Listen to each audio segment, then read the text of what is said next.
We all know the story, the last son of Krypton.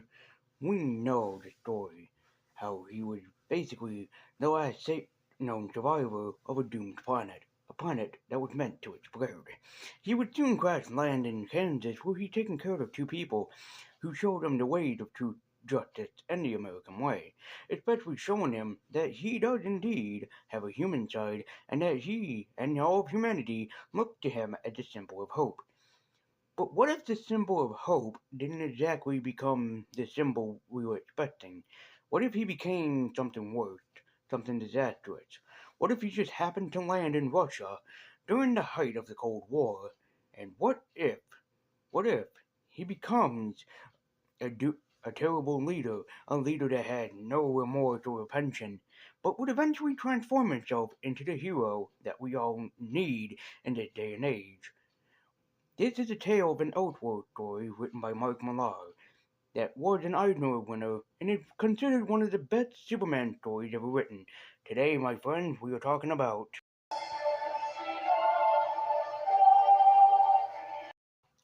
Green Geeks and Nerds and Made Universe and White Nerdy, and yes, we're taking a look at the animated adaptation of Superman Red Sun, which was written by Mark Millar and drawn by Dave Johnson. Superman Red Sun takes place on Earth either 30 or 40, I forget, but it does take place during the Cold War effect. Mostly we're shown the Russian side of things, more so than the US side of things. And I've never read the story Superman Red Sun. I've seen it in places, the graphic novel and stuff, but I've never officially read it myself, but I've heard very good things about it. And Mark Millar is a man that just understands Superman. I mean, this is the dude that won Eisner Award after Eisner Award after Eisner Award for his work on Superman. Like, he really understands the character. And maybe he was handed the Outworld story. Maybe he asked DC if he can do it. But he probably thought to himself, like, what if Superman, instead of landing in Kansas, landed in Russia? And this caused the Cold War event not to be about the US versus Russia and about nuclear warfare. What if it was about metahuman warfare? And he actually does a really damn good job at doing so, including, I'm pretty sure his name is J.M. DeMatteis. When he wrote the screenplay, that's all I have to say. It's just one of the best Outworld stories ever, and also this movie is really damn fantastic. The first time I watched it, and I watched this like 6 to 10 times at best, I was just blown away every single damn time about it. So what makes Superman Red Sun so remembered and a cherished classic by all of a comic book fan, and probably now all movie fans that saw this? Well, let's find out. Let's head into the Cold War of Russia and see what exactly would happen if Superman joined the Soviets. Also, just to let people know that this movie is not for children, and neither is this review, because there's a lot of blood and gore and not so many nice things about it, including a not so great scene of the Gulag treatment. You guys know what I'm talking about, so yeah. If anyone feels offended by that, don't be afraid to go and click off this video and go watch another one of my content, because this is it is going to be kind of a dark video, just like Grave of the Firefly, for example. But to be fair, it is a Superman story, and it's a really damn good one, so stick around if you want to, but you've been warned. So anyways, let's head to Soviet Russia and see what the tale is about Superman, the Red Sun. The story takes place in the Soviet Union in 1946, where we see a young boy, presumably Clark Kent, running away from the bullies that are basically trying to beat him up because he's weird or different. Where he reveals a secret to his best friend, Svetlana, telling her that he is not as normal as she thinks that he is, and that he could be seen as a symbol of all that's good. But that's not what ended up happening. Instead, Superman becomes a feared weapon of the Soviet Union, causing the US to be a little bit afraid about this Soviet Superman. And this causes Lex Luthor, yes, seriously, to be a paranoid man about what is happening, and is worried about the Soviet Superman, especially for the life of his wife, Lois Lane. It seems to Krommer stolen. Superman is seen as a Soviet weapon and a Soviet superweapon, which of course he kinda doesn't want to be that. He wants to be that symbol of hope. He wants to be that symbol that people can look up to. But at the same time, he knows that people fear him, and that's not what he wants them to do. That is until he meets up with Lois, and he tells Lois, like, listen, the Russia might not be as perfect as America, but I think it's better than America, and Lois shows him the truth. She hands him classified documents that lead him to the truth, that Comrade Stalin had been lying to him all these years and been hiding a deep, dark, traumatic secret.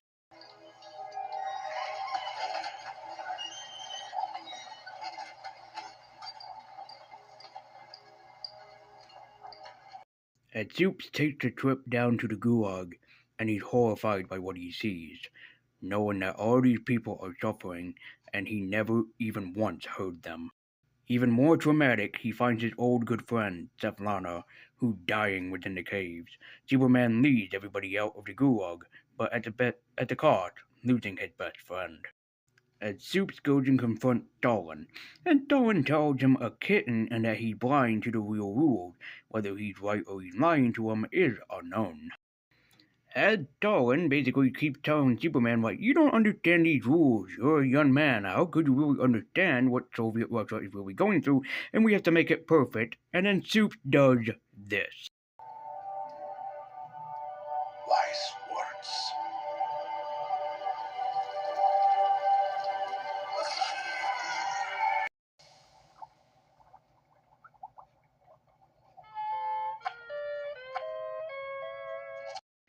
So after Soups outright goes injustice on Stalin's ass, Superman becomes the leader of Soviet Russia and hoping to lead the country into the peace it needs. As Lex has a plan, getting DNA off of Superman's fingerprints after he saved the satellite, and is gonna use them to create his own Superman. And so Lex Luthor, being Lex Luthor, creates a clone of Superman that he calls Superior Man, who is more superior than Superman and is willing to take down the Soviet threat. And so a party, get together, whatever, Superman dances with Lois and hopes that they can basically come attached. And he's also hoping for romance, but Lois tells him the truth. Forgive me. I come from an island of all women. Work it out for yourself.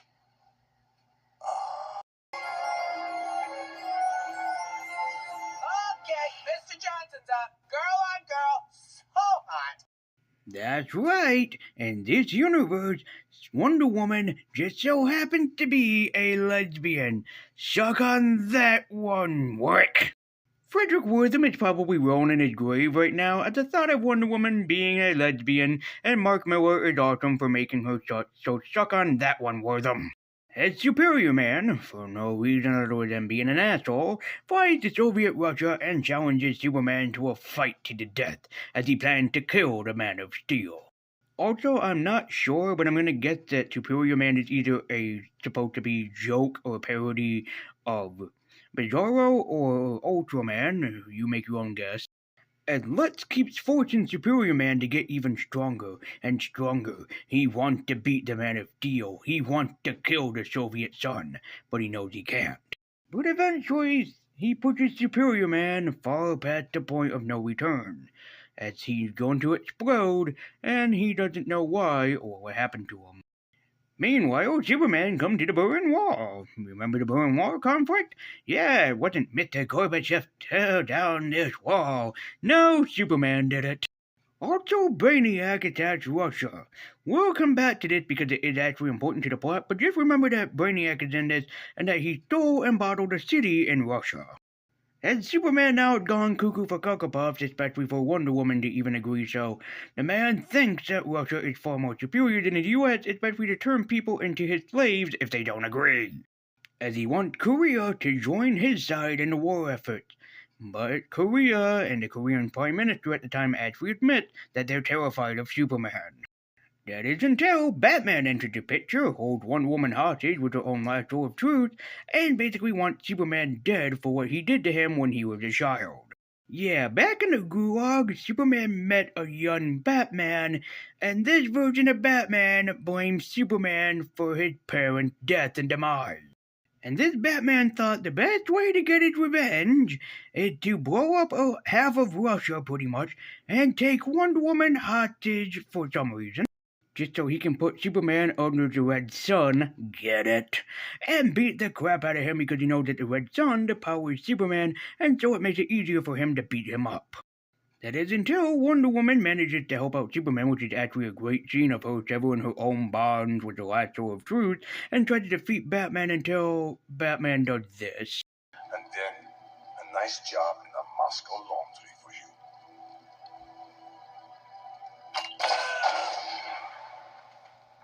What are you doing? I'm Batman Ing. I'm Batman. I'm awesome. I got a 9-pack. So after the whole ordeal with Batman, a bunch of people actually support Batman more than Superman, causing the Man of Steel to question himself on whether he's actually doing good or harming Russia. But there's no time to think about that now. The Green Lantern Corps are going after Superman. Why? Because they believe the guy had gone completely cuckoo for Cocoa Puffs. And this is actually a great scene to see the US actually invade Russia for some ungodly reason and try to push Superman to his breaking point and basically fighting against the US. And so Superman finally snapped. He finally listened to Brainiac and he decides now is the time to turn against the US and cause World War III. That is until Lois again had to prove a point to Superman and telling him that the bottled city of the Brainiac cards, yeah, Brainiac could have reversed that at any time. And Brainiac admits to Superman, yeah, I was just pretending I was disengaged and disassembled when you fought me, and I was just using you as my puppet this entire time. And Brainiac came to Russia for one reason and one reason only, to turn against Superman and use him as his own puppet in order to take over the entire world. As Superman must team up with his longtime nemesis Lex Luthor in order to take down Brainiac and destroy the evil being once and for all. As Superman finally does what he needed to do, what Svetlana told him to do this entire time, become the symbol of hope, the symbol that the world needs, and no longer to become a puppet. But Brainiac, being Brainiac and his supercomputer, ends up hatching a plan that his ship will self-explode, taking the entire Earth along with it. As Superman does what he was destined to do, become the savior of the entire world, flying as fast as he can into space to get rid of the bomb before it explodes. Remember when you were small, Sonchka? How I used to save you from those bullies? Now you must save all.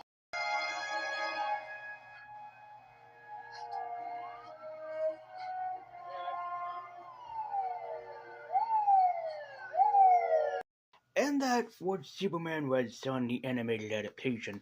More or less. There is an ending, but I don't want to spoil it for people because I really want them to experience this movie or go read the comic for yourself. Because if did Superman survive the ordeal?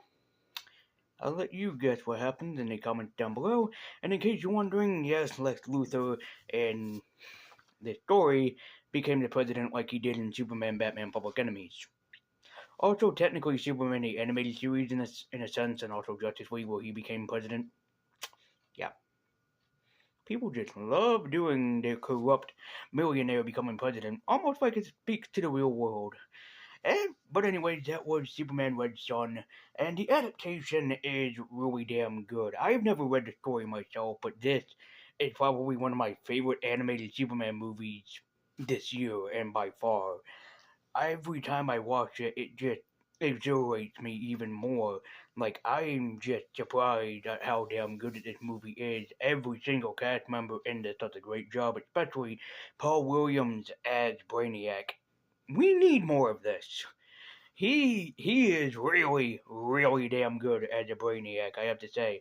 And also that twist reveal that Brainiac was like, no, Kal-El, I was behind this entire time. I'm like, that's a good reveal.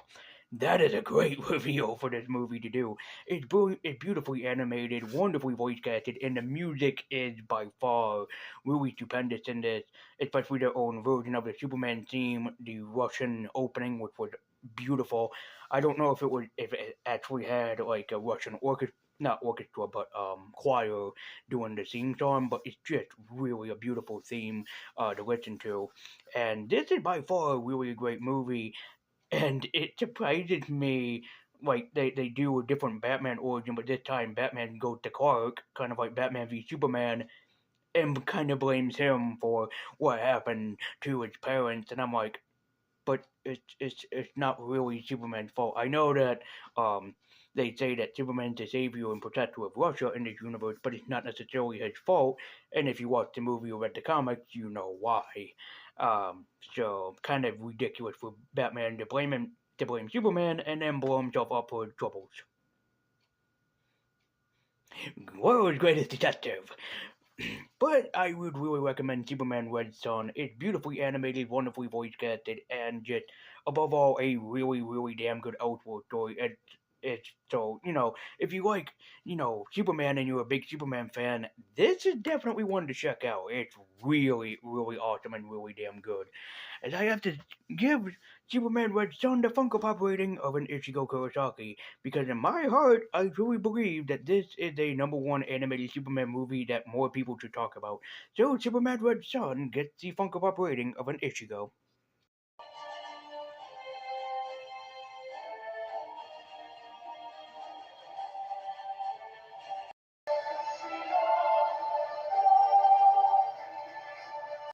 Guys, as always, thank you so much for watching. Be sure to like, share, comment, subscribe, hit that bell icon to be notified every single time I make an upload. If you like this channel and you want to help it and support it grow, be sure to share this video around the web.